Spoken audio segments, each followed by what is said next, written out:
Bonjour chers élèves, bienvenue sur ma chaîne Révision et Soutien. Alors, on a déjà fait le portrait, c'est-à-dire la description d'une personne. Aujourd'hui, on va faire la description d'un lieu. Alors, pour décrire un lieu, il faut d'abord sélectionner les éléments à décrire, les situer les uns par rapport aux autres, à l'aide de localisateurs, à droite, au fond, derrière, etc. Les caractériser avec pertinence, c'est-à-dire avec beaucoup de précision. Organiser la description selon un ordre précis.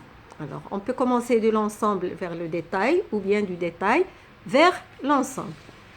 Alors, quels sont les moyens utilisés? Eh bien, vous avez des verbes comme le verbe donner, conduire, s'ouvrir, servir, courir, s'amonceler, s'orner, occuper, le verbe être, se déployer, etc. Vous avez les adjectifs aussi. Alors, petit, garni, principal, grande, longue, large, propre, méticuleuse, brodée, légère, transparente, peinte, décorée, beaucoup de... Ça dépend du lieu que vous allez décrire. Vous avez aussi des groupes prépositionnels en fer forgé, 2 fois plus grande que large, des comparaisons, un grand ramage, au petit point, bol de faïence, en forme de gobelet, en bois foncé, riche en sculptures, nattes de jonc, etc. Et puis, vous avez les localisateurs, c'est-à-dire les indicateurs spatiaux temporels, conduire à, l'autre chambre, sur, l'une, l'autre, cette chambre-là, ça et là, par-dessus, par-dessous, etc. Alors, loin de vous donner un modèle, je vous donne un exemple. Activité, en allant de l'entrée de votre établissement à votre classe, vous suivez un itinéraire précis. Décrivez ce qui se trouve sur votre parcours. Alors, voilà une production possible. À peine entre-temps dans notre établissement que l'on découvre devant nous 2 terrains. L'un faisant office de terrain de football et l'autre de handball. Un autre, c'est un terrain de basketball. La cour située au milieu de cet édifice est entourée du bloc scientifique, de l'administration, de la salle des professeurs et du pavillon réservé aux salles d'études. En accédant à cette cour, on peut admirer sur les murs les chefs-d'œuvre de certains élèves talentueux, des dessins magnifiques représentant quelques patrimoines marocains. Après avoir traversé cette cour, on arrive à l'administration. Là, une fontaine construite au bon milieu, entourée de belles plantes, ornait cet espace ouvert vers le ciel. Pour aller dans ma salle, classe, on emprunte un couloir qui n'est pas un simple couloir, dans la mesure où encore une fois des élèves bénévoles et doués y ont laissé leurs empreintes. Des dessins géométriques appartenant à l'art marocain ont égayé et embelli ces passages. Enfin, toutes les salles ne manquent pas, elles aussi, de décoration, car elles ont reçu le gros lot, des tableaux représentant la nature, des versets coraniques, des dictons, etc. Ceci rompt la monotonie ou le péristyle des salles. Cette métamorphose de notre établissement fait oublier aux élèves et au corps enseignant leurs efforts et leurs fatigues. Voilà pour cette rédaction. Alors, je passe ensuite au résumé de quelques chapitres. On s'est arrêté l'autre fois au chapitre 5. Aujourd'hui, on va parler d'abord du chapitre 6 de la boîte à merveilles. Pardon. Les préparatifs allant bon train, homicide pour la fête de l'Achoura. Le FKI distribua les travaux et forme des équipes. L'auteur fut nommé le chef des frotteurs et il se vanta devant ses parents de ses multiples exploits. Le matin suivant, Il accompagna sa mère à la Kissaria, où elle lui acheta un gilet abondamment orné. Les Zoubida fit encore des courses pour Kenza et lui rapporta les quelques mètres coudés de sassinette noire.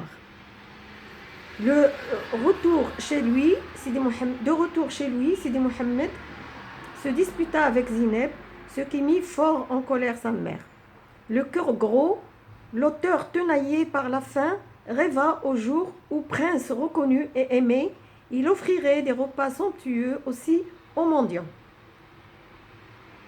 Entre-temps, on entendit la Khadija chanter et Rahma raconta l'histoire du couple de Khadija, la jeune épouse avec son vieux mari, l'oncle Uthman. Alors je passe au chapitre 7. La veille de l'Ashura, les femmes s'achetèrent des bendirs et des tambours. Le père du narrateur lui offrit une trompette et Sidi Mohammed participe au Msid à l'équipement des lustres pour la nuit de l'Ashura. Rentré chez lui, Sidi Mohammed apporta un brin de menthe à Kenza qui le récompensa par une poignée de grains de sésame. Le père du narrateur lui fit part de son intention de l'emmener le lendemain chez le coiffeur. Une fois chez ce dernier, Sidi Abdelrahman bavarda sans discontinuer avec oncle Ahmed du mariage de Sidi Ahmed avec la fille de Sidi Omar, le notaire. Sidi Mohammed se trouva mal et son père s'empressa de le faire sortir de la boutique. Rentré chez lui, l'auteur joua et prit un bain. Le jour de l'Ashura, le narrateur mit ses vêtements neufs et apporta 5 francs et un cierge homicide. Ce dernier avait une allure féerique.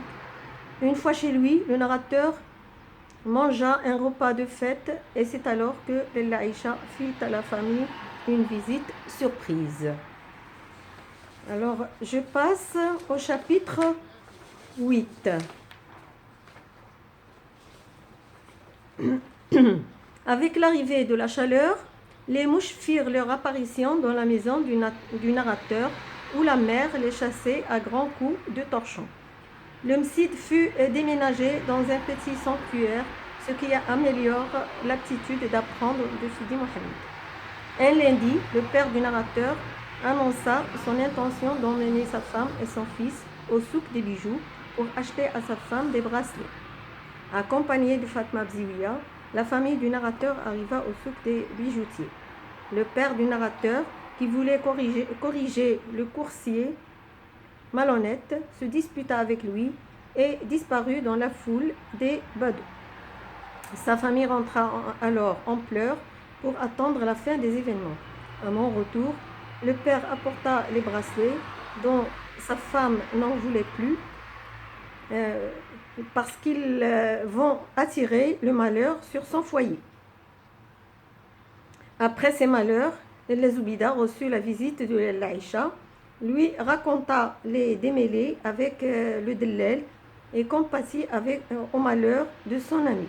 Sidi Mohammed, vexé par tout ce tragique, on devient véritablement malade. Et voici le chapitre 9. Sidi Mohammed souffrit de la fièvre et sa mère resta aux petits soins pour lui. Une fois rentré, le père du narrateur annonça à sa femme qu'il a perdu son capital dans la cohue des enchères au Haïk. Il a pris aussi la décision d'aller travailler aux environs de Fès comme moissonneur. Le surlendemain, le père partit en laissant à sa famille l'argent des bracelets.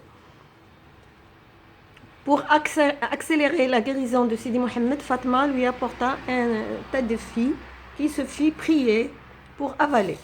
Sur les conseils de l'Aïcha, la mère du narrateur partit en compagnie de son ami et de son fils visiter Sidi l'Arrafi qui habitait quartier Sfah et qui avait une bonne réputation. Voilà pour aujourd'hui. Si vous avez des commentaires ou des questions à me poser, je serai toujours là pour vous répondre et vous satisfaire. Et pour me faire plaisir, abonnez-vous à ma chaîne. Vous allez recevoir tous mes cours. Merci pour votre attention et à très bientôt.